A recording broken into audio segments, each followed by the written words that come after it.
क्या आप जानते हैं कि बारूद बनाने की विधि और तोपखाने की तकनीक मुसलमान ही भारत लाए थे। मुसलमान अगर भारत न आते तो भारत के पास ना तो परमाणु बम होता और न ही दिल्ली और आगरा जैसा शहर। मुसलमानों के बगैर भारत रॉकेट टेक्नोलॉजी से भी महरूम रहता, क्योंकि इसे बनाने वाला टीपू सुल्तान एक मुसलमान था। मुसलमान अगर भारत न आते तो आपको समोसा, बिरयानी, कबाब, रोस्टेड और कीमा जैसे लजीज खाने भी देखने को न मिलते। यहाँ तक कि आप खिचड़ी से भी वंचित रहते, क्योंकि इसे बनाने की विधि मुगलों ने ही विकसित की थी। पुलाव, हलवा, पूरी और मुरब्बा को बनाने का तरीका भी मुसलमान अपने साथ भारत लाए थे। आपको ये जानकर शायद हैरानी हो कि अखंड भारत का निर्माण मुसलमानों ने ही किया था। देश के तिरंगे झंडे को डिजाइन करने वाली महिला सुरैया तैयब जी एक मुसलमान थी। दिल्ली, आगरा, लखनऊ, हैदराबाद, औरंगाबाद जैसे मशहूर शहर मुसलमानों ने ही बसाए थे। एक अंदाजे के मुताबिक मुसलमानों ने भारत में 10,000 से अधिक गांवों और कस्बों का निर्माण किया, जो आज भी भारत की शान माने जाते हैं। बारूद बनाने की तकनीक मुसलमान ही भारत लेकर आए थे।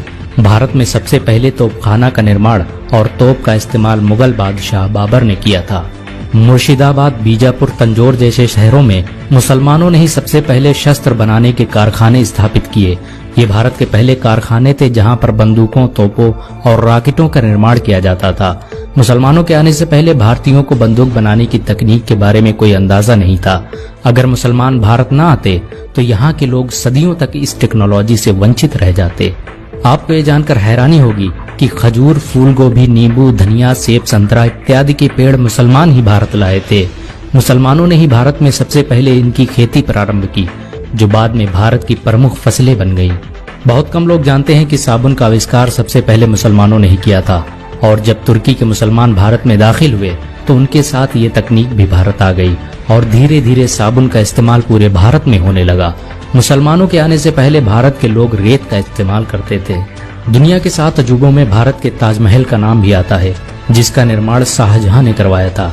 अगर मुसलमान भारत न आते तो भारत एक अंतर्राष्ट्रीय पहचान से महरूम हो जाता। मुस्लिम शासकों ने भारत में 6 लाख से भी अधिक इमारतें बनवाई, जिनसे हर साल भारत सरकार अरबों रुपये की कमाई करती है। इन सभी जमीनों का लेखा जोखा वक्फ बोर्ड रखता है। सिर्फ ताजमहल से ही भारत की हर साल अरबों रुपये की कमाई होती है। मुसलमानों की हुकूमत में भारत सोने की चिड़िया कहलाता था। मुसलमानों के बगैर भारत कभी भी परमाणु संपन्न देश न बन पाता, क्योंकि एक मुसलमान APJ अब्दुल कलाम ने ही भारत का परमाणु बम बनाया था। भारत आज भी मुसलमानों के दिलों में बसता है। मुसलमान इस देश के लिए अपनी जान भी दे सकते हैं। अगर एक मुसलमान होने के नाते आपको गर्व महसूस हुआ हो तो इस वीडियो को लाइक और शेयर जरूर करें।